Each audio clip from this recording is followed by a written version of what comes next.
RB protein का identification सबसे पहले ह्यूमन रेटिनोब्लास्टोमा में किया गया और रेटिनोब्लास्टोमा एक rare inherited human eye disease है जिसमें आई कैंसर डेवलप करता है, ट्यूमर डेवलप करता है।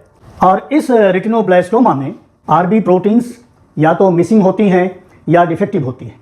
आरबी प्रोटीन्स जो होती हैं ये सभी वर्टिब्रेट के सेल्स में पाई जाती हैं और इन्हें बाइंडिंग प्रोटीन्स भी कहते हैं। इसमें बाइंडिंग पॉकेट्स होते हैं तो इसको पॉकेट प्रोटीन कहते हैं क्योंकि इसमें जो बाइंडिंग पॉकेट्स होते हैं वो दूसरे प्रोटीन्स को बाइंड करती हैं और उन्हें इनएक्टिव बनाए रखती हैं। तो आरबी प्रोटीन का जो फंक्शन है वो बाइंड करना होता है उन प्रोटीन्स को या उन रेगुलेटरी फैक्टर्स को जो E2F family of transcription factors होते हैं।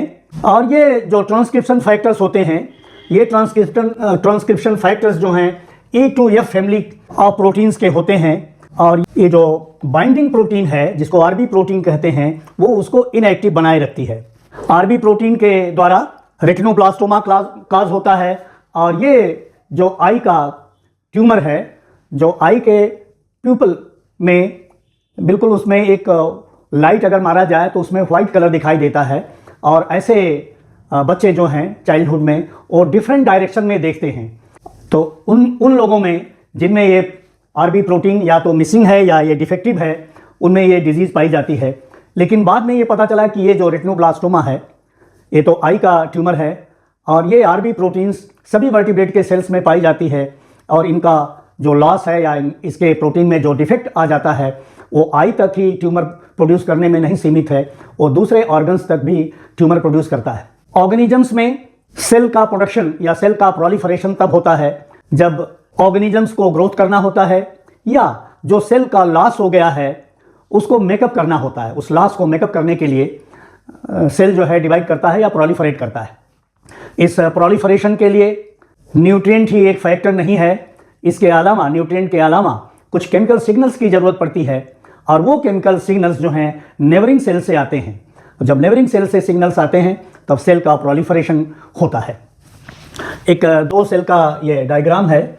एक ये सेल जो है वो रेस्टिंग स्टेज में है और रेस्टिंग स्टेज मतलब ये अंडर फास्फोरिलेटेड है या डी फास्फोरिलेटेड है जिसमें फास्फोरिलेशन नहीं है।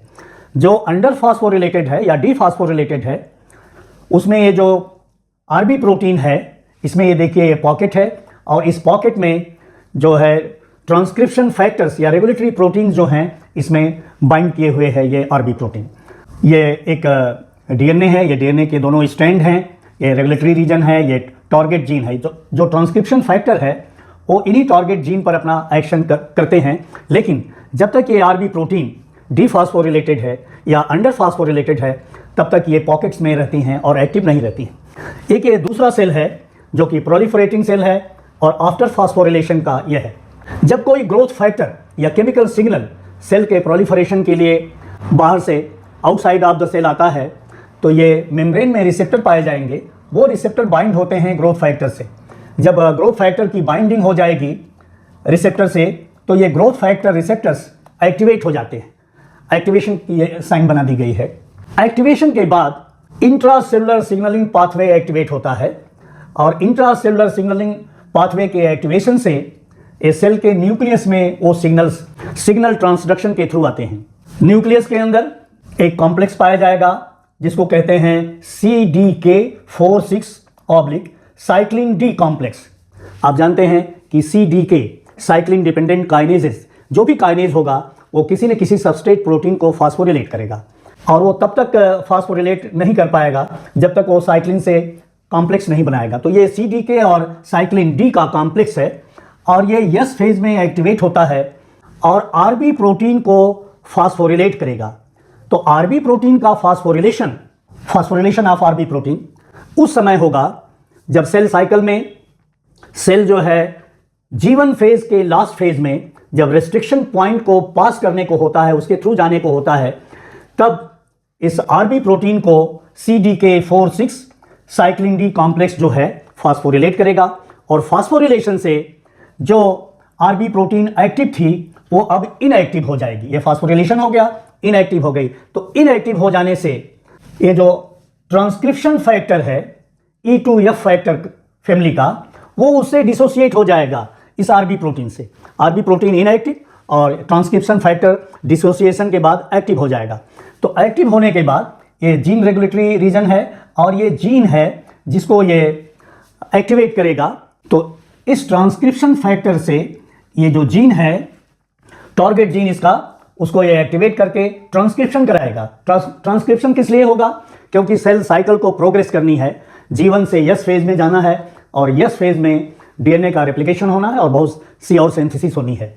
तो उसके लिए ये जो ट्रांसक्रिप्शन फैक्टर है इस जीन को एक्टिवेट करेगा और एक्टिवेशन से ट्रांसक्रिप्शन होगा, मैसेंजर आरएनए का फॉर्मेशन होगा।